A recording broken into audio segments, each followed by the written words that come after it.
শেষ সময়েও অতিরিক্ত বল প্রয়োগ এবং আরও রক্তপাতের মাধ্যমে ক্ষমতা ধরে রাখতে চেয়েছিলেন শেখ হাসিনা। আদালতে এক তদন্ত প্রতিবেদনে এমন তথ্য তুলে ধরেন আন্তর্জাতিক অপরাধ ট্রাইব্যুনালের চিফ প্রসিকিউটর তাজুল ইসলাম। রোববার 25 মে আন্তর্জাতিক অপরাধ ট্রাইব্যুনালের আদালতে শুনানিতে বিচারকদের সামনে লিখিতভাবে এ তথ্য পড়ে শোনান তিনি।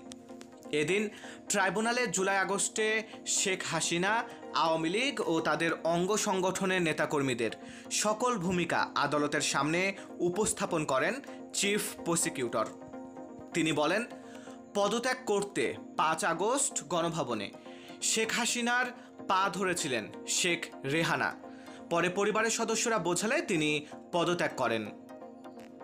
আদালত প্রাঙ্গণে এক ব্রিফিংয়ে চিফ প্রসিকিউটর আরও বলেন, এই প্রতিবেদনের মাধ্যমে পৃথিবীর যে কোনো আদালতে প্রমাণ করা সম্ভব শেখ হাসিনা মানবতা বিরোধী অপরাধ করেছেন।